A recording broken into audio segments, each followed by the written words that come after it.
Today we will be doing our paddle boat experiment having to do with potential and kinetic energy. The supplies you will need for this are a shallow plastic container, 3 large rubber bands, 2 pencils or popsicle sticks, 4 small pieces of cardboard, or you can use thick paper or foam shapes. And then, of course, a place to float your boat. So this is what I originally built, but after I built it, I learned that my paddle hit my bowl, and so I had to go back to the drawing board. So the next thing that I found that I could use as a base was this coffee lid, but of course it has a hole in it, and I don't want water to get inside my boat, so I'm going to have to fix that first. So I'm going to fix that by taking a piece of duct tape, and I'm just going to seal up that hole, and hopefully that will hold so I don't get water into my boat. So the steps tell me that I should put my 2 pencils on each side of my base and to rubber band them together.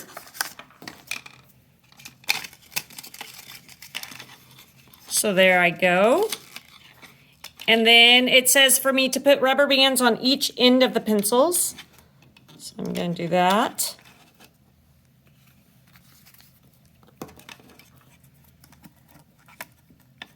And then it says to take your pieces of cardboard or foam or whatever and cut halfway through. So here's my foam I found, and I'm going to cut it halfway through. So see, I didn't make the mark go all the way through. And then you're going to, and actually I don't feel like I got all the way through there. Let me snip a little farther on both pieces. And then you're going to make them fit together.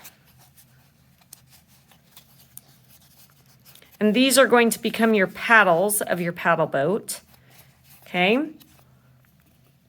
And then you're going to just fit that halfway in between your back rubber band. Now, to help it make it balance a little bit better, you can put the other one on the front. This front one, like I said, is just to help it balance. The back one, however, needs to be able to spin. So you want to make sure you have enough clearance for that to spin like this. Okay? The front one can be touching the base of the boat, though. So I have my basin of water. Of course, if you're at home, you can use a sink or a bathtub. But since I'm here in the classroom, I use the basin of water. I have my paddle boat that I've built. And of course, our main question is, where is the potential and where is the kinetic energy of our paddle boat?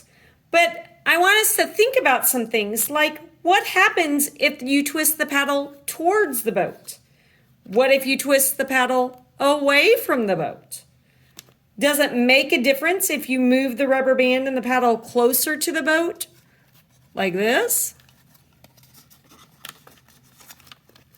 Or further away from the boat? Like this? What's going to get it across the water the fastest? What if we twist the paddle more, or what if we twist the paddle less? So those are the things that I'm going to test out to see if I can see where the potential and the kinetic energy is. So here's my basin of water. First, I'm going to twist the paddle towards the boat, and I think I'm going to spin it 5 times. 1, 2, 3, 4, 5, and I'm going to put it in the water. Oh, if I twist it towards the boat, it made it go to the left. And since I didn't realize that beforehand, I'm going to spin it again and put it on this side. 1, 2, 3, 4, 5. I'm going to put it on this end.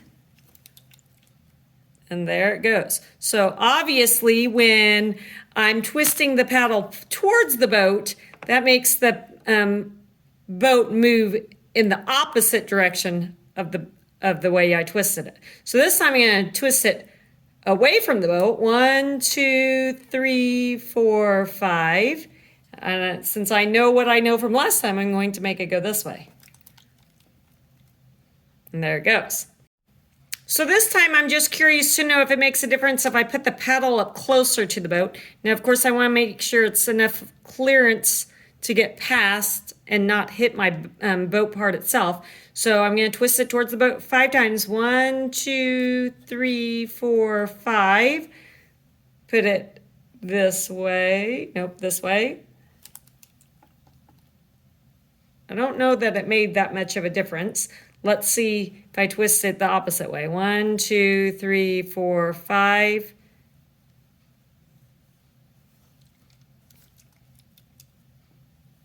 Okay, now let's put it farther away from the boat, see if that makes a difference.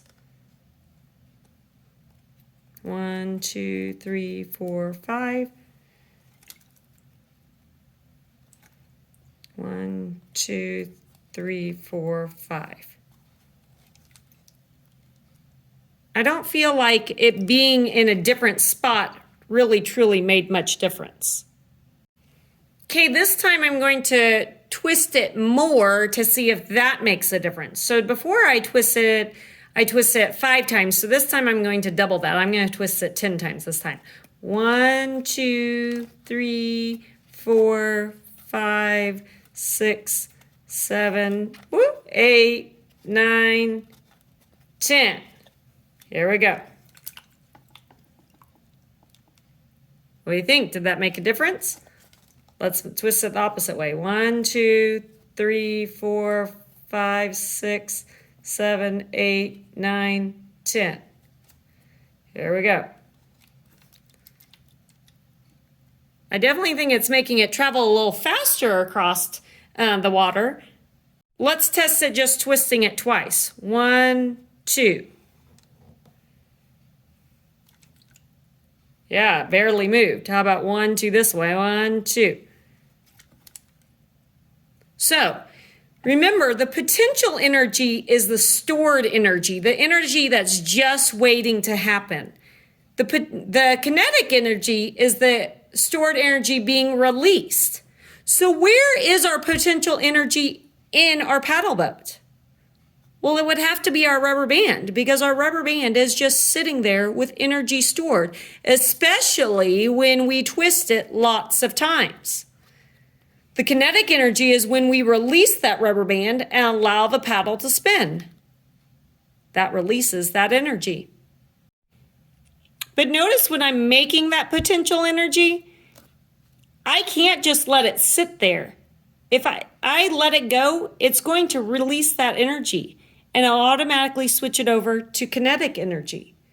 But the kinetic energy is, of course, the letting go and the releasing of that energy, which makes the paddle move forward in the water and moves the boat.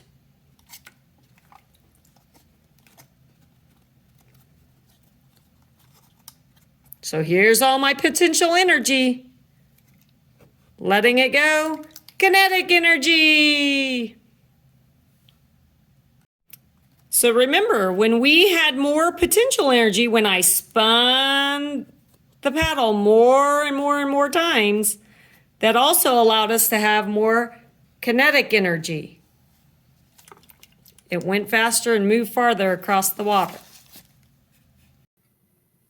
What other examples of potential and kinetic energy can you think of besides the roller coaster, since we did that one last week?